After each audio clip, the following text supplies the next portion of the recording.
All right, so overconfidence.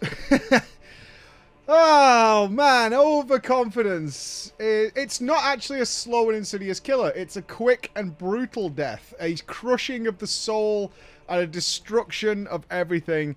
And goddamn, does this game make you feel bad about death? And it does. Ladies and gentlemen, welcome back to day 2 of Darkest Dungeon.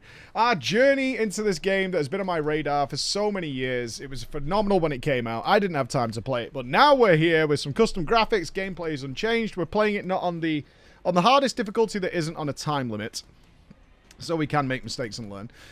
You know, I was taunted throughout day 1 and most of day 2, actually, for being incredibly lucky. I was the luckiest son of a bee you've ever seen in your life. I was the absolute charmer. I could have bet on the lottery, and I didn't think I was.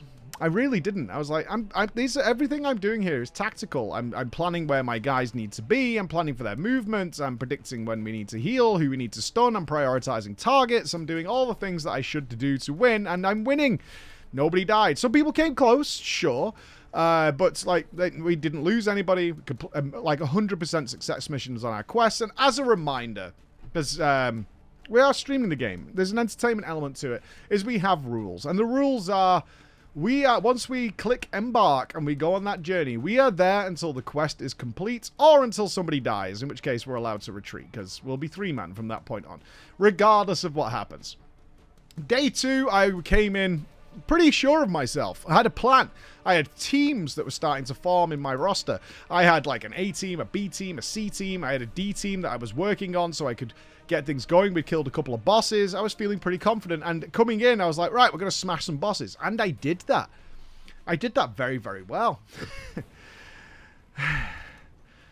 I was wise, is what I would say. On one of the boss missions that I was doing, I came across a red orb.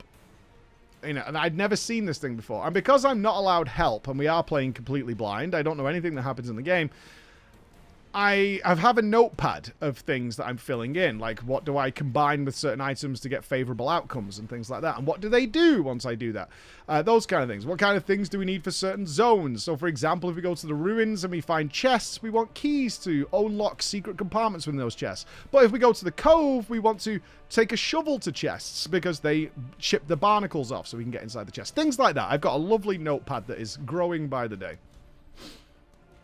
I killed the boss very, very easily. Very, very easily. And then it was like, well, we should maybe go back and click on the thing then, because why not, right? So then I met a guy called the Shambler. The Shambler is not a joke.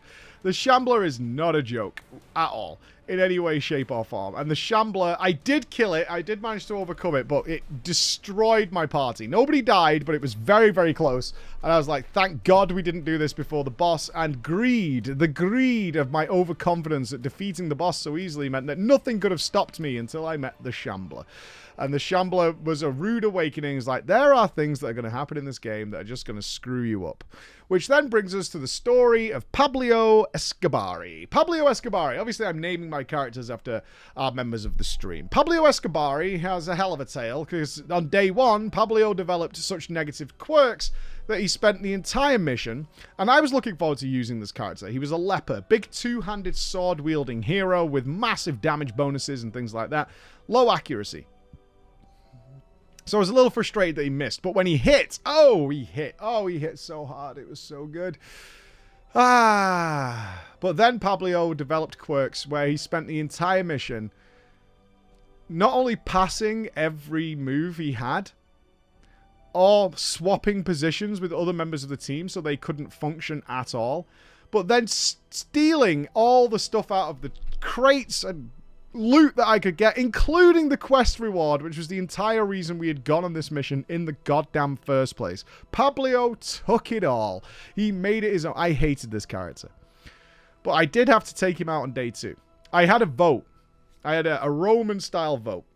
And, of course, my stream voted to keep Pablo. But Pablo, much to the hatred of my audience, uncovered the Cove Coral, which removes negative traits, and he lost all the really bad ones. And then I gained an accuracy trinket, so he would always hit, and Pablo became my favorite character.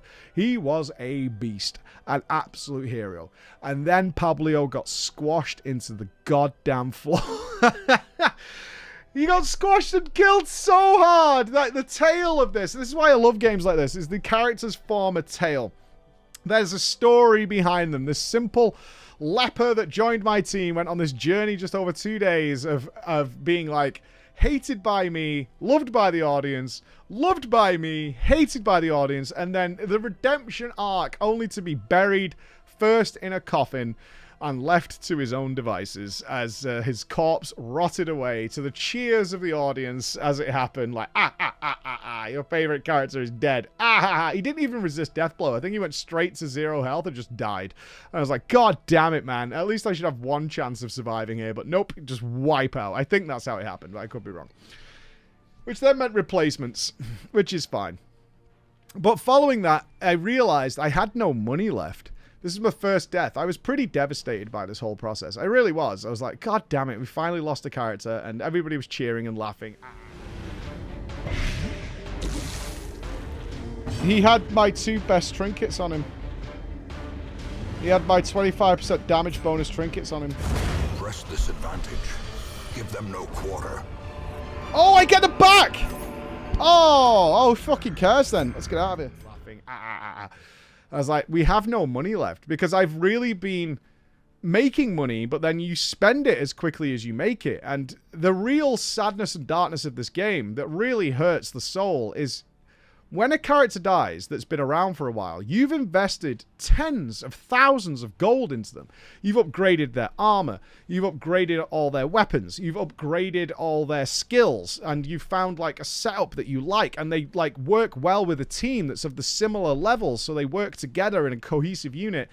And when that crumbles, it sets you back so hard.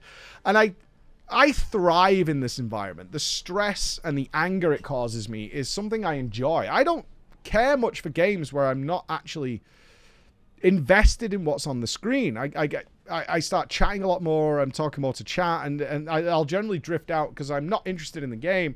I'm more interested in just having fun. But when a game really gets me going, that's my heaven. That's why I love Mythic raiding so much. That thrill, that burst of progress, and fighting those last few percentage points and getting those hit points down on the boss is so fun to me. So I'm having the best time. But at the same time, I'm losing my goddamn mind and wanting to smash my goddamn keyboard. I mean, it's so unfair. You could just have... and this is what happened next. Is like, I need to make some money. I have to make some money. And I had never been to a place called the Warrens, I think. I think it was called the Warrens. So I thought, right, there's a level 5 mission there, and I have my A team available. These were my highest level team. They were all level 4. They'd all been fully upgraded. They were all ready to go. And I was like, and they work super well together. They were like a Vestal, which is the healer. We had a Plague Doctor, a Highwayman, and a Crusader, I believe. Might have been a Crusader. And this team had just rocked and rolled all the way through. Turtlefish, Cial, Raven, and Brackers. See, I know the names. The classes might elude me, but I know the names of that team. I was like, right, the solution here is to go and do this level 5 mission because we'll get a ton of money. And because of the way the game works with its level bandings, like if you are 2 levels outside of the actual mission, it won't let you go. So a level 3 can't do a level 1 mission, for example. So you have a very thin banding to go on the missions, and it's so you just don't over-level things and just crush everything. They don't want you to have that gaming experience, which I totally understand. It's not in the spirit of the Darkest Dungeon. So immediately after losing Pablo, I was like, we need some money because I had nothing left. And I sold some trinkets to even outfit the squad. And I was like, right, we'll do this level 5 mission to overcome it.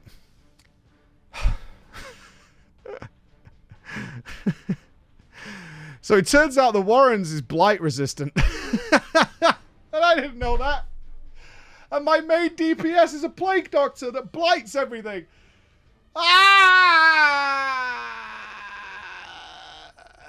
I lost Cial on the first encounter because I couldn't do any damage to them. I couldn't do anything. And I kept missing, and they kept dodging.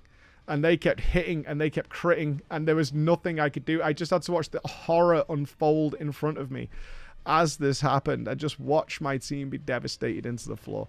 And the truest Darkest Dungeon experience is what I'm told is like sometimes whoever invented dice is just the biggest loser. They really are. Whoever invented dice rolls, what a jerk. What an absolute jerk. So I was just like, this is what should get us out of this scenario, and it just didn't work. And I was like, I can't even do damage to them. I could barely hit them. They had like high protection and they're like blight immune. And I was like, this is just the worst thing ever. And I'm just watching the rot happen to this team. And I just felt so bad.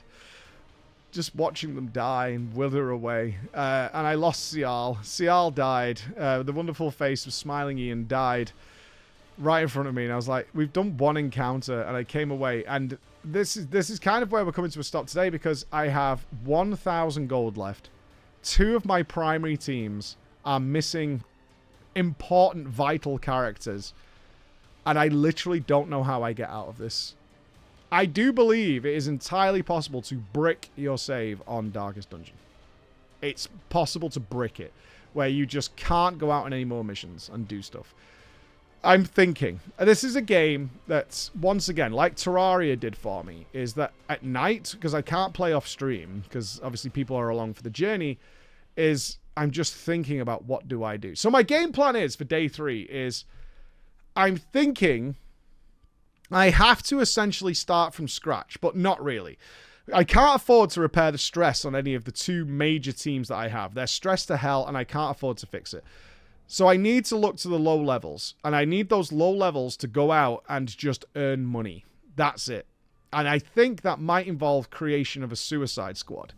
And the Suicide Squad is a team that I'm pretty sure I'm just not going to give anything to. No upgraded armor, no upgraded weapons, no upgraded skills, nothing like that. I'm not even going to outfit them, I don't think, with like ideal abilities, which I could do.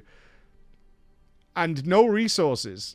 Like, they'll take food, I guess. I can afford a bit of food and just send them into the mission with the purpose that if they die, that's fine, and just come back with whatever you collected and then just sack them.